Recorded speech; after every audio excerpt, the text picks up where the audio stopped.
Good morning, and it's really fun to be here.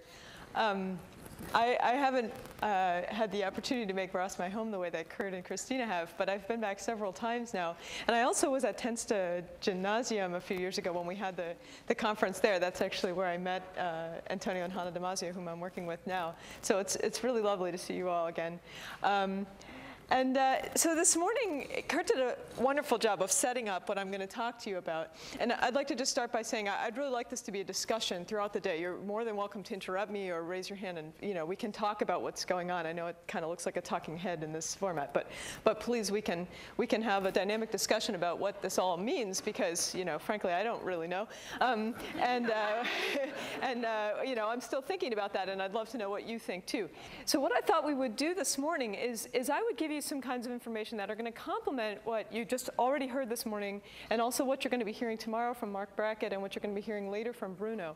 What we want to do is I want to take you back into the neurobiology of emotion and social interaction, and what we're currently discovering about the nature of self and its relationship to the so-called default network and to human interaction and human emotion, especially social emotion, the way that we feel about other people and the way that we use those feelings to guide our own behavior. Emotions like compassion and like admiration for virtue. I mean, these are kind of unique to adult humans. What it turns out is that the way these emotions work really tells us something about the nature of what it means to be a person, what it means to have a self and to experience a self like that. Now, in most schools that I talk in, or like where I was just in Alaska talking to 1,400 special education teachers, in Alaska, where they're just beginning to think about, oh wow, we need to think about the social and emotional aspects of education when we teach kids. Lo and behold, in a school like this, you're already working on that. You're already working on developing kids' sense of self, right? Which is ultimately the purpose of education, and I'll talk more about that as we go through, so you'll have a better sense of what I really mean by that. But what's the most fundamental insight that we're having now with my work and with other people's work around the world is, just like Kurt said, it turns out that the way you experience a self is the sort of baseline. It's the sort of background platform on which you experience social interaction and on which you learn from other people. And the experience of the self, it turns out, is deeply grounded in your own bodily self. And I'll talk more about that as we go through the day. But it really is quite profound how the most complex human behaviors, the kinds of behaviors that are really unique to adults, that are very culturally shaped, that are just exquisitely tuned social behaviors that allow us to fully experience what it means to be a person and to care about another person and to live in a social world responsibly, the way that you're trying to foster in your students, that those very kinds of behaviors do not sort of ride on top of the rest of the mind and the body and the regulation of the body and your survival of your body, but in fact they are grounded in it. They actually use the same systems that help to monitor and sort of maintain your own, literally your own bodily survival, that control your heart beating, that make you breathe when you're asleep, that make you conscious as opposed to in a coma. And when you have a sort of consciousness about yourself and about other people, you're actually feeling that on the substrate of your visceral self. And I want to talk to you about that and how we know that and what the data show us about that. It's really quite profound how this isn't just a metaphor, it's really literally true. And then think with you about what that means for education and what that means for the nature of social interaction and social learning, and how that might begin to give us new insights and new leverage points into the kinds of social processes that happen in education and learning environments. Okay. So I start my talk with the title, Our Bodies, Our Minds, Ourselves. Because of that, we're really about embodying our mind and ourself, and using our mind and ourself in an embodied way as a way to understand other people and as a way to connect with other people, really to do exactly what those little fourth graders in the interviews were talking about. You know, I need to live that person's life a little bit before I can know how to help them. What she's really saying is before I can be compassionate with that person in a deep way, in an informed way, before I can really understand what it's like to be them, I need to live like them for a little bit. So I started with a warning. With a warning, this talk is dark and scary. That's why I show my daughter's Jackolantern from from years ago. And why is that? I like the Jackolantern as a metaphor for the neurobiology of emotion, because when you look at this Jackolantern, you are looking, as you try to understand it, and you try to feel what it's saying to you and what it feels like as if it were a person, you're really looking inside that pumpkin and imagining. You can't see the candle inside there, but you're imagining, based on all the experiences you've had before that are relevant to this, you're imagining what it feels like to be that pumpkin. What kind of candle's inside there? What kind of warmth is being generated? What kind of light is shining out? Right? It turns out that being a person in a social world is very much like this. This is a nice metaphor for the way that we go around in the world every day as just so many jack-o'-lanterns, trying to understand one another, trying to get inside each other's physiology and experience that person's life a little bit so that you can understand them, so that you can interact with them, so that you can learn from them, which is really exactly what the Ross curriculum is all about. But at the same time, it's a little bit scary to think about this way. And I just want to lay this on the table at the beginning, because what you realize very quickly when you're studying the neurobiology of social interaction, I think, is that what you're actually uncovering is really the nature of the self and of what it means to experience your own life, that kind of subjective sense that, you know, I can't prove it, but I sure feel like I'm a person and I'm living my life, and if you pinched me, it would hurt. And if you rejected me, it would also hurt, right?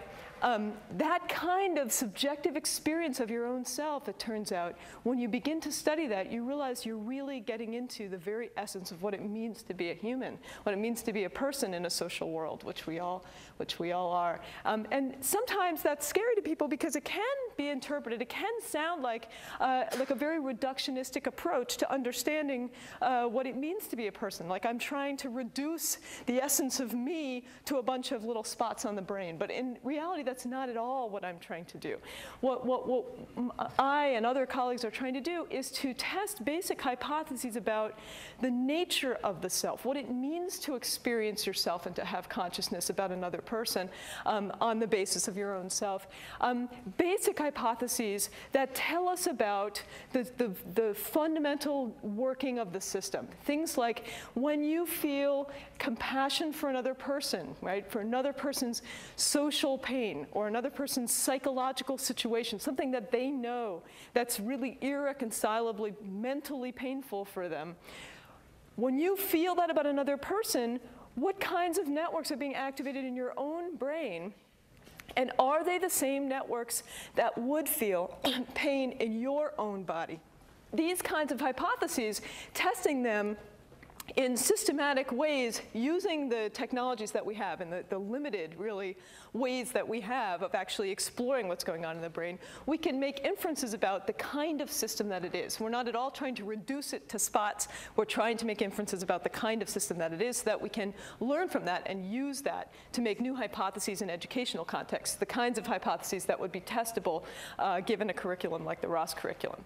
Okay, and we can talk more about that towards the end of the talk. The kinds of hypotheses that I think could come out of this kind of research for example, the research that's going on behaviorally in the Ross School. Are there any questions so far on the way that I've laid that out? You understand what I'm trying to do? Okay.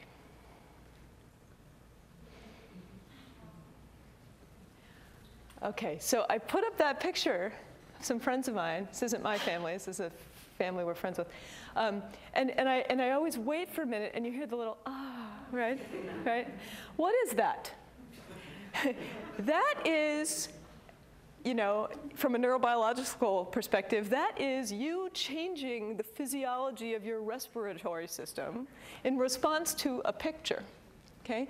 That is you using your own physiology and adapting your physiology as a platform on which to understand the emotional content and the meaning of the social interactions happening in this picture. Okay? Now, I'm not suggesting that you did that automatically without using your brain, right? It's not you're using your body, but your brain is looking out there. You are looking out there. You appraise what's in that picture. You take in what's in that picture, and then you use all your memories of experiences that you've had that are close enough to this kind of thing that you can imagine what this is like for these people, and then you use your own body as a platform on which to kind of test out how that would feel. And along the way, sometimes a little bit leaks out in the form of like, right? Okay, so you're using your body as a way to understand the meaning in this picture. Okay, that's my first point. We're all doing that all the time. When your students come into your classrooms and they're learning from you, when you're connecting with them, when you're teaching them and they're teaching you, you're doing this all the time. You're exchanging and you're understanding each other by reading off each other's minds and bodies as you experience them in your body based in your experience. And you use that as a platform on which to learn or to get inside the other person's mind. The most effective teachers are the ones who are the most empathic with their students. This is a new study that came out with some other colleagues of mine at Rossier School at University of Southern California. They looked in some of the lowest performing Los Angeles public high schools, and they wanted to understand why some teachers, all the teachers are getting a random mix of kids in their classes. All the kids are from traditionally poor, low performing academically, low performing populations, and yet some teachers' classes do unexpectedly well. What's different about those teachers?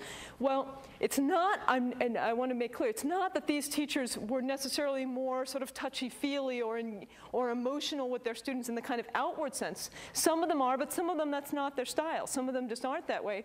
But these were the teachers who were the most empathically attuned with their students. These are the teachers who were most accurate when they asked them in an interview. When I asked Jose how he was feeling yesterday in class, what do you think he said?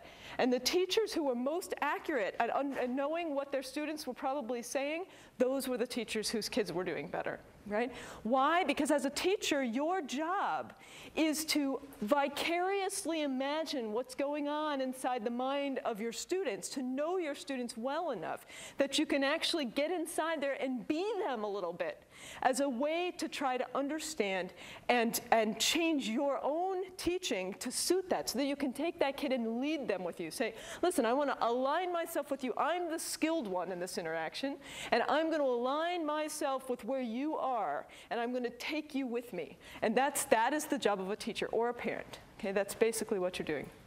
I also am going to use this picture to explain a couple of basic definitions so that as we go through the talk, we're kind of on the same page. So if you look at the 2-year-old here, the dog, the 6-year-old, the dad, all of them, you know a lot about how they're feeling just by looking at this picture. You know a lot about what's going on inside their thoughts and their minds. How? By looking at the sort of external indications of their emotion state, aka their sort of physiological and mind state. When you look at this little guy's this little guy's little rosy cheeks and his little smile and the way his eyes are sort of relaxed and half closed, you look at that and you vicariously experience some of it, and you say, I know what that feels like. That feels like somebody who's attached and in a loving mood and warm and quiet and just kind of hanging out and enjoying a social interaction that is sort of comfortable and attached and loving, right? They're not thinking about their house burning down, or this kid's not worried about his math test on Monday in this picture, right? They're all kind of enjoying each other's company, and you know something about sort of qualitative about their thoughts. Okay?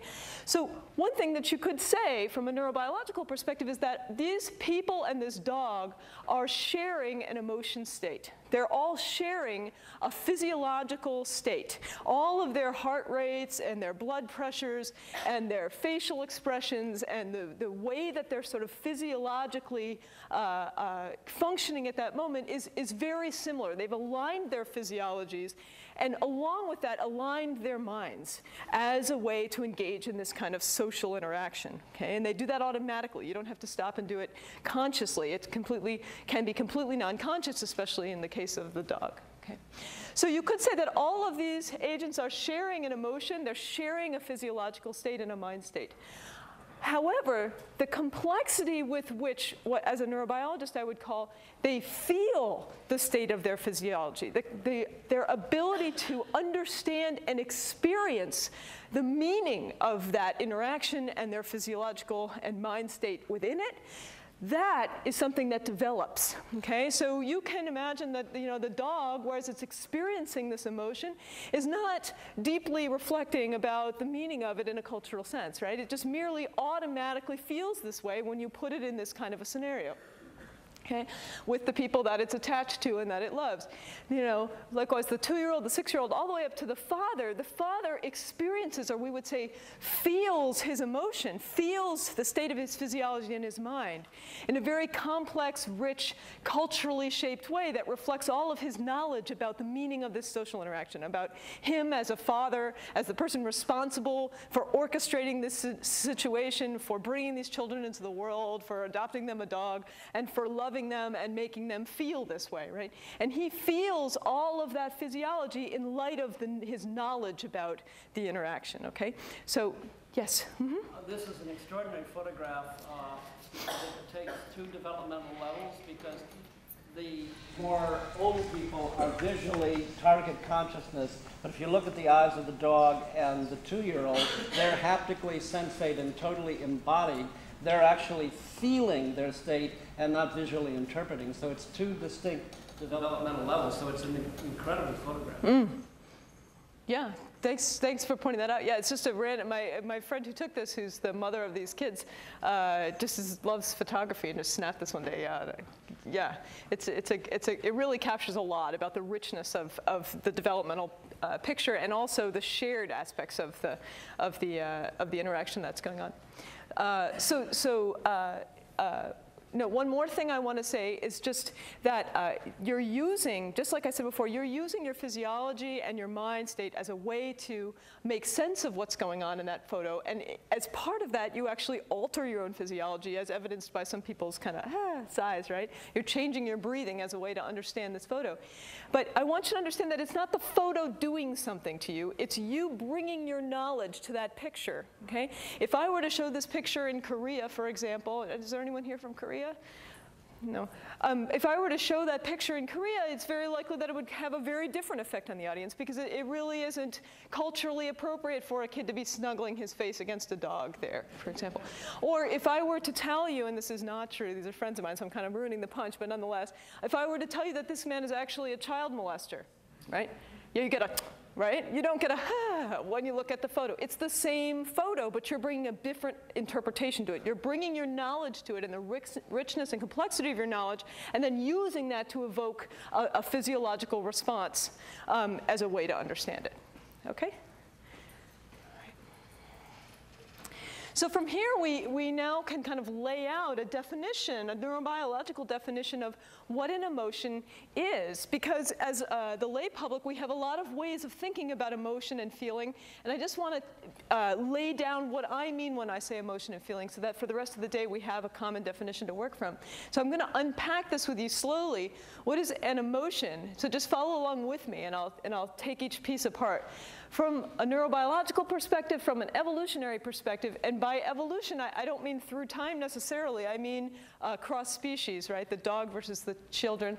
Emotions are packages of behaviors and cognitive strategies. Okay, let's just stop there. Okay, just stop there. They're packages, okay? You cannot pick and choose the pieces.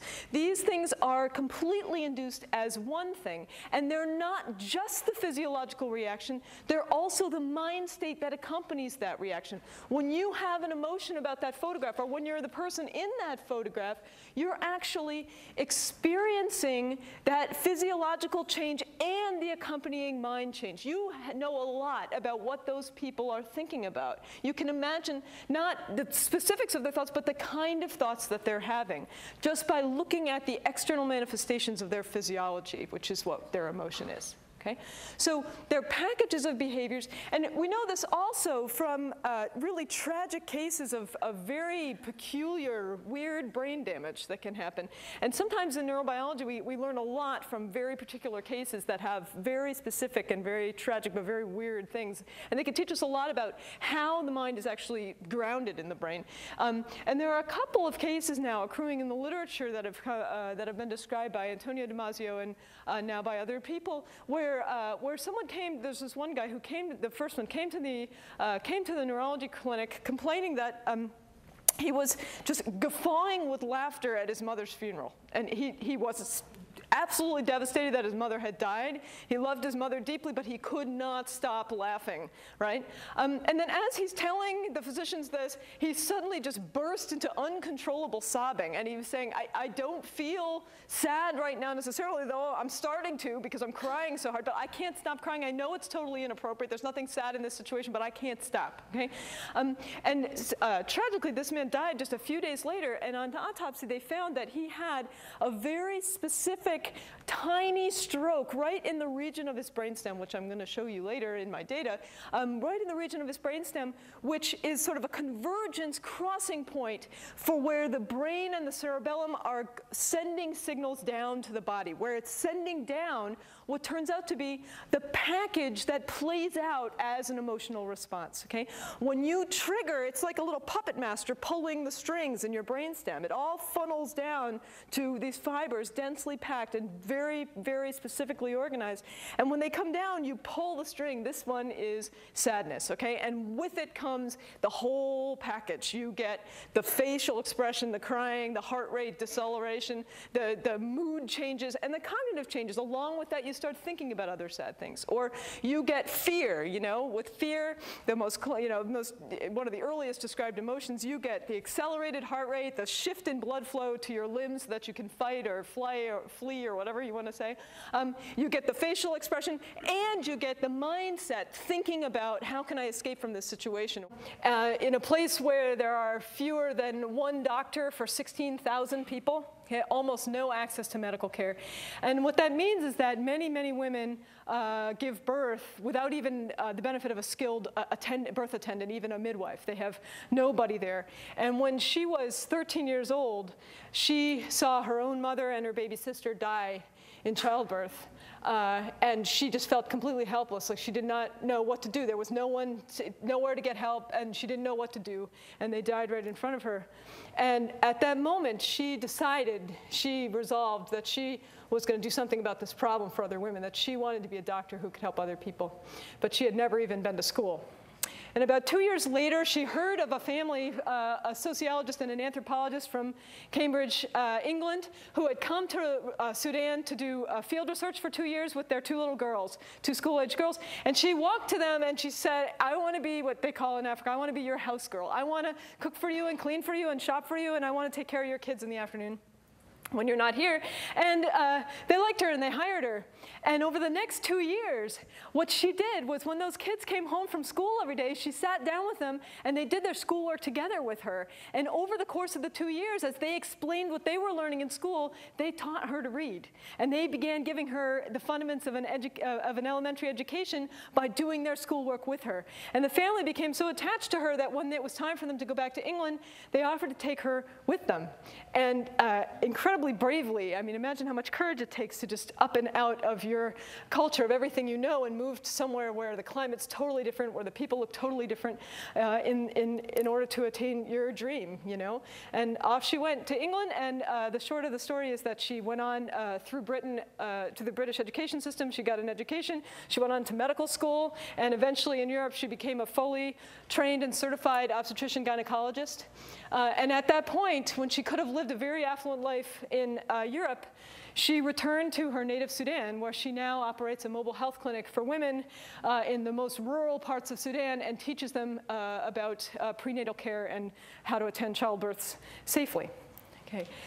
This was one of the women whose story I used in the experiment I'm going to tell you about.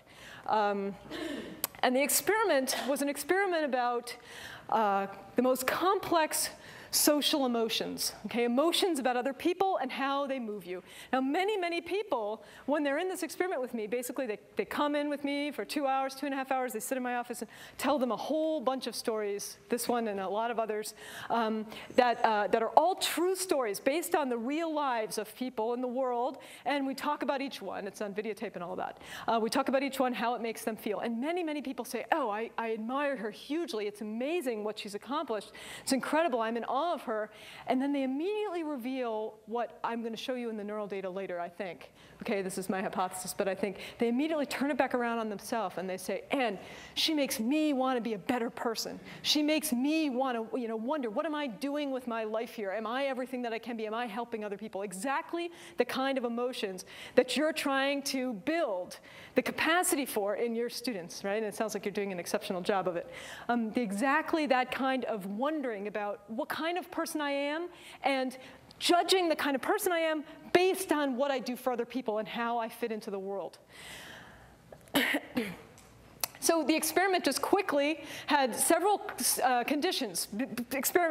Participants didn't know that. They just came and heard a whole bunch of stories. But I'll tell you that the stories were in several categories, okay? And people never noticed this, which was kind of nice.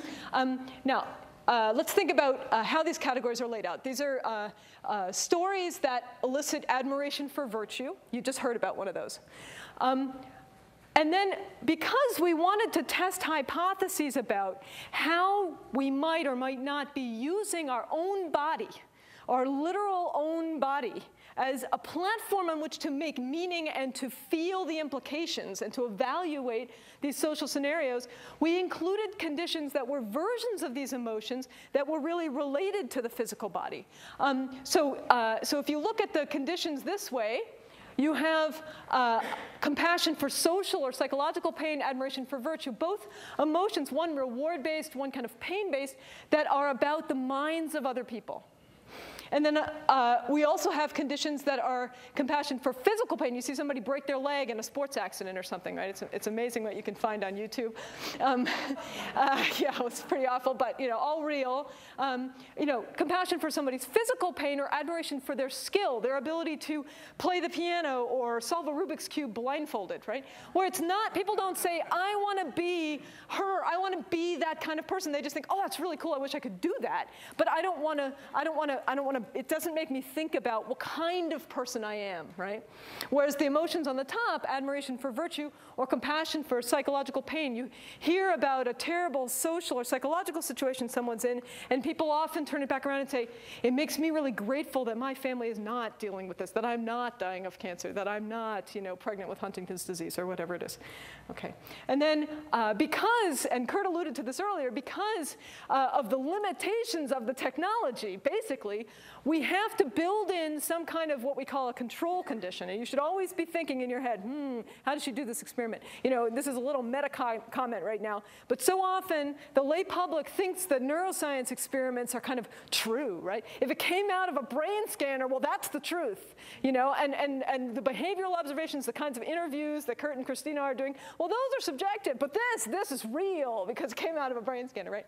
And what I'm here to tell you right now is that you'll understand how much it's really an art and a value judgment on my part as the scientist, and you need to be thinking about, well, how did she design the experiment?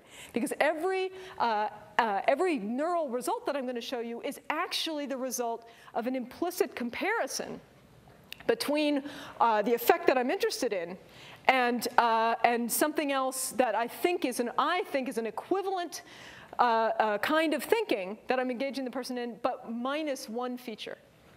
Right? Does that kind of make sense? It does make sense. Okay. So what I did was I included control stories. These are stories about people that are interesting, true stories about them, but they're not as moving as the ones that are in the emotion categories. Okay. So this is some kids who put on a play at their school and they donate all the proceeds to a school library across town. Where it's oh wow, that's great, but not like oh my God, they make me think about what kind of life I'm living. Okay. So this is the way this worked. And what we found, I'm just going to show you the neural activity associated with the complex social emotions about psychological states. Okay? What we found is that just as we had hypothesized, when people say they feel strongly emotional about somebody else, okay, about somebody else's mind. They're really moved by somebody else's mind. The neural systems that are activated are not just the high-level ones that allow you to call up all this episodic knowledge and planning and meaning and all these kinds of high-level complex things in the frontal lobes that we always talk about, but also people are recruiting the most basic, they're activating the most basic homeostatic regulatory systems. What I mean by that is the systems in your brain and brainstem that regulate your body's survival in the most basic sense, that keep your blood pressure within legal limits, that keep your heart beating at the correct speed for the amount of exercise. All those kinds of things that we think of as very low level. These are not high level, culturally constructed brain systems, right? These are just the things that are basic there that are just automatic, non-conscious, keeping you alive. Why would they be involved in admiration for virtue? Okay? Except that when people experience admiration for virtue, as I hope you did when I told that story, you feel, lots of people report that they feel a change in their body. People say, she makes my chest just feels warm. One kid described it to me as he felt like a big warm balloon was in his chest and just came up and burst out when I told him that story, right? You really feel your body and the changes in your body. And to measure that, we also measured heart rate and palm sweating and respiration, which I'm not going to talk about that today. It's really interesting, but we also looked at that with the brain data. So I just want to show you quickly what you're looking at here. This is a picture of one of my subject's brains, right, turned this way, sliced straight through the middle, not literally, just the picture is through the middle. It didn't hurt anybody. This is the person's nose, right, tongue, and down their neck, spinal cord, okay? And I want to point out to you a couple of regions. Oh, you know what, this thing I've been pretending to lick is actually a, whoo, all right. See, now, all your mirror systems went crazy because now my picking up this same thing up to my face and going, is actually meaningful, right? So it's not the same action as I did before, even though the ostensible action is the same. Okay, little side comment. Okay, yeah, nose, tongue, neck. Okay, and I want to point out to you a couple of neural regions that we were particularly interested in noticing. Now, the first one, this is a picture of the brain sliced through this way. Okay, this is the top of the head and the back of the head. These are the visual systems Kurt was talking about wrapped around inside here. In particular, we were very interested in this structure called the insula. This is a picture from Gray's Anatomy, the textbook, you know, not the TV show.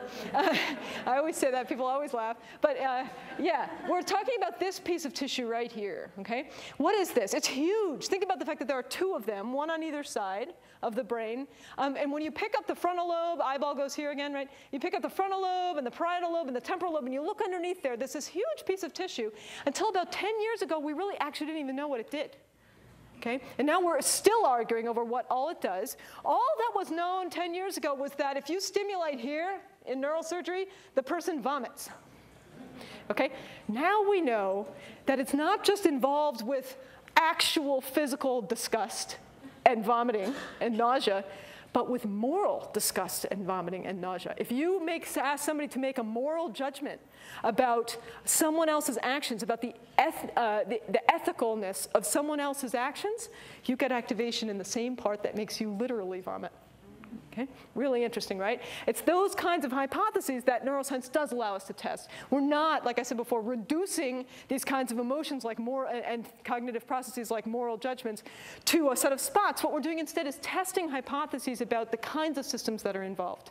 And you wouldn't necessarily think that the system that is responsible for nausea is involved in moral decision making automatically. But when you know that it is, it really tells you something about the nature of moral decision making. Okay. So we're very interested in what would be going on here. What is this area? We now know that this area is somatic sensation for the gut and the viscera. It's the thing that allows you to feel a stomachache. It's the thing that allows you to feel a punch in the stomach, literally. And what we were interested in is when someone says they feel compassion for someone else's mind, okay, for what they know about the world, would they actually use, because so many people, and it's been described by poets for centuries, people say, oh my God, I just feel like I just got punched in the stomach when I heard about her situation, right? Would you actually use the part of your brain that literally feels your stomach? And it turns out you do. Okay. So this is compassion for social pain minus control. And admiration for virtue, it turns out the two psychological emotions look very, very similar. all right? What you find, now let me just explain this to you. This is the data from 13 people. Every time they said in the scanner by pushing buttons, yeah, I feel really strongly emotional about this person's situation right now, okay? And in the interview beforehand, they said, how do I feel about her? I feel, and they described something that sounds like admiration for virtue or compassion for social pain. So we know it's the correct emotion. We know how strongly they're feeling it. We also interviewed them again. I interviewed them again at the end. Said, how were you feeling when you said this woman really made you emotional? And they tell me. And if it's not the emotion we're going for, we take it out, okay? Try to get as pure an instance as possible. And subtract away all the activation that's going on as sort of a baseline when they said, wow, I'm really engaged with this person's story, but I wouldn't say I'm all that moved by it right now, okay? And the difference between the activations for those two conditions is what you're looking at. Does that make sense? So everything here that's orange to red is more blood flow, relatively more blood flow to those regions of the brain when the person said they were very emotional and the emotion they were feeling was this one. Or admiration for virtue is also very similar. And there's a few things I want to point out to you before we break for lunch. First of all, our friend the anterior insula here, somatic sensation for the gut. When people said, yeah, I feel terrible for her, or they say also, wow, I'm so inspired by that woman in Sudan. She's amazing. She just makes me think about my own self, right? In both cases, what you get is the actual recruitment of the feeling of your gut. They're using the feeling of their viscera as a source of information about the story. Okay? They're using all of their capacity cognitively, all of their episodic memory, all and other things, but then the actual emotion, the reaction to all those complex calculations is felt on the substrate of your real gut. Well, actually, I shouldn't say that. We don't know if it's their real gut or if they're simulating what their gut would feel like. We don't know. And I think there's actually a variety. Some people are doing it one way, some people are doing it another, and we're exploring that right now. But they're using the feeling of their gut as a platform for information. I want to point out a couple other areas, too. Up here, right at the end here, and you can also see it here, this spot, that's the hypothalamus. The hypothalamus is involved in reading and regulating the hormone chemistry of your blood. Okay? This is not something that is complexly, culturally developed. Okay? This is just regulating the hormones in your blood. And yet, when you admire someone, or when you feel compassion for someone's mind, you're actually changing the chemistry in your blood to do that. And then on down the brainstem, and I won't go into detail about what these things are, but suffice it to say that almost no other fMRI study had ever found activations so clearly and so far down, all the way to the medulla here. Right? That's where the data cuts off. You see that line. What we're seeing is that when people feel really strongly about the state of someone else's mind, they're not just doing it up here. Yes, they're using stuff up here, which I'm not going to really talk about. But they're also altering the real state of their body and feeling the changes in that alteration. They're changing and feeling their own gut, and they're using that as information. Okay, and the last place I want to talk about before lunch is this one right here. Very, very special, and we still are arguing about what it does. But let me tell you a few things that we know about this area, that the activity in this area correlates with. Okay, that's all we can do in neuroscience is look at what it correlates with. This area is involved in the default network that Kurt talked about earlier. So when you're just kind of laying in the scanner and the experiments hasn't started yet and you're waiting for something to happen, you see a lot of activity in this system and also other parts of the system. And there's relationships between these that we won't talk about now, but that are very interesting. But basically, as a person is just kind of resting, you get activity there. Okay? When you're asleep, in slow wave sleep, the activity here is suppressed. But when you start to dream, it becomes very, very active. Okay?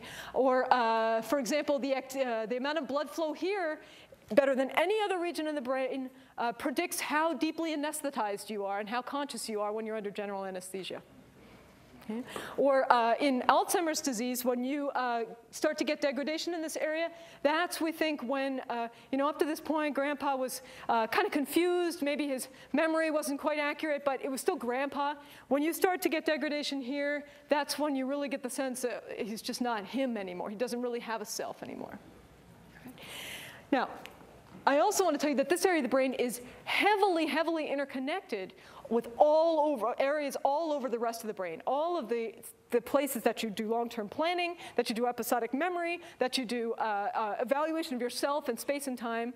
And basically what we're arguing is that when you are feeling yourself, when you're planning, trying to figure out the meaning of these actions, when you're actively engaging with constructing thoughts about them, when you're feeling the state of yourself in space and time, and when you're thinking about that in terms of all your memories and your experiences before, when you co-activate all those networks all over the brain, the way that Kurt was talking about earlier, they all pass through this region. It's like Atlanta is to Delta, you know? All the flights go through there and come out in other directions.